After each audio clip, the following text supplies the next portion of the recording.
O que fazer em 6 dias em Malta? Assim que cheguei, comecei caminhando por Slima, que é onde fiquei hospedada. É um ponto muito prático para quem está viajando. Muitos passeios de barco saem dessa região. Há ferries para Valeta e um calçadão muito gostoso para caminhar, principalmente à noite. A orla é cheia de bares e bons restaurantes com vista para o mar. Eu caminhei pela orla até o Tinhé Point, que é uma ponte estratégica de frente para as fortificações de Valeta. No fim da tarde, eu fiz um cruzeiro pelos portos naturais de Malta, que ajuda muito a entender por que essa pequena ilha sempre teve tanta importância militar no Mediterrâneo. Do barco, é possível observar as chamadas Três Cidades, uma região fortificada que já era ocupada pelos cavaleiros da Ordem de São João antes mesmo da construção de Valeta.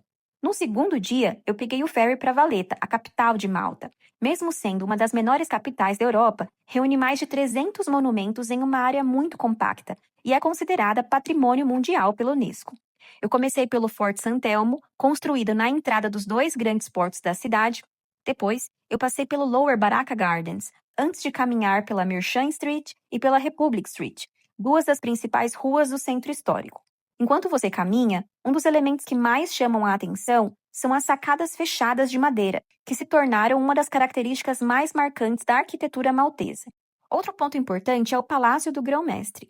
Ele foi um dos primeiros edifícios construídos na nova capital e tornou-se a sede do governo dos cavaleiros.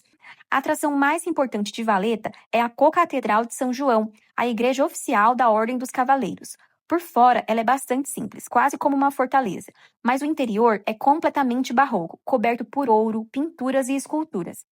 Até o chão da igreja é uma obra de arte. Ele é praticamente todo formado por cerca de 400 lápides de mármore trabalhadas com brasões, esqueletos, símbolos religiosos e cenas que representam a vida dos cavaleiros enterrados ali. A visita ainda inclui o Caravage Center, um pequeno espaço audiovisual dedicado ao artista. Eu finalizei o passeio no Upper Baraka Gardens, que tem uma das melhores vistas para o Grand Harbour e para as Três Cidades. Logo abaixo dos jardins fica a Salutin Battery, uma bateria antiga de artilharia. Depois de explorar Valeta, eu passei a tarde em Melilla Bay, uma das maiores e mais conhecidas praias de areia de Malta. Como boa parte da costa do país é formada por pedras e falésias, encontrar uma faixa extensa de areia faz diferença. À noite, ainda participei de um pub crawl na região de Pateville, o principal centro da vida noturna da ilha. O grupo passou por diferentes bares e encerrou a noite em uma festa bem no coração do bairro. É uma região muito animada e cheia de bares. No terceiro dia, eu fiz um passeio pelo sul de Malta. A primeira parada foi Marsashlock, uma das vilas de pescadores mais tradicionais do país. O porto é cheio dos famosos barcos coloridos chamados luso. Muitos deles têm olhos pintados na proa, que, segundo a tradição, protegem os pescadores e afastam a má sorte no mar. Aos domingos, Marsashlock também recebe seu conhecido mercado de peixes, embora atualmente ele venda vários outros produtos. Depois, eu segui para o pequeno porto de onde saem os barcos para Blue Grotto.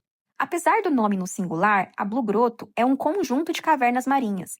Quando o sol entra pelas aberturas, a luz reflete na água e no calcário, projetando diferentes tonalidades de azul nas paredes da caverna. O azul é realmente de tirar o fôlego. Dependendo da incidência da luz, a água parece iluminada por baixo.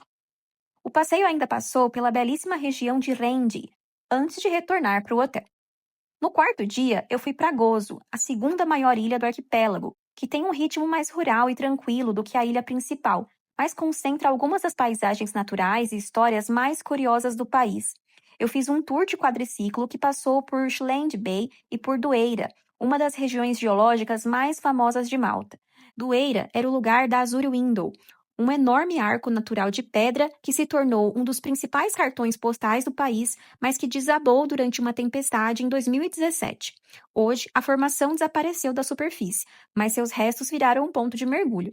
Ali também fica a Island Sea, uma lagoa que é conectada ao mar aberto por uma passagem estreita entre as falésias, e a Fungus Rock. Outra parada foi a Basílica de Tapino, um dos principais centros de peregrinação de Malta. O santuário ficou famoso depois que uma mulher afirmou ter ouvido a voz da Virgem Maria vindo de uma pequena capela. A história espalhou-se pela ilha, atraiu peregrinos e levou à construção da atual basílica. No interior, também há objetos e mensagens deixadas por fiéis em agradecimento por graças que acreditam ter recebido. O tour passou ainda por um vale estreito que termina em uma pequena enseada entre falésias e pelas salinas de Chuene. Algumas dessas salinas têm cerca de 350 anos, mas a tradição de produzir sal marinho na região é muito mais antiga. Depois, o retorno foi feito de barco, com paradas em Comino e na Blue Lagoon e na Crystal Lagoon.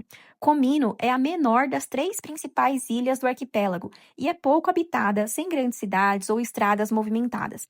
Ali fica a Blue Lagoon.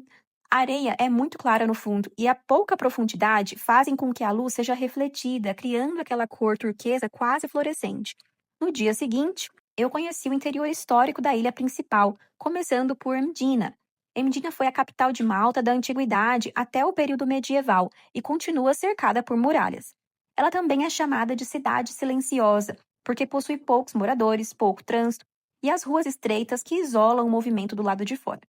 Caminhar por Mdina é passar por diferentes camadas da história de Malta, da influência árabe à arquitetura medieval e barroca.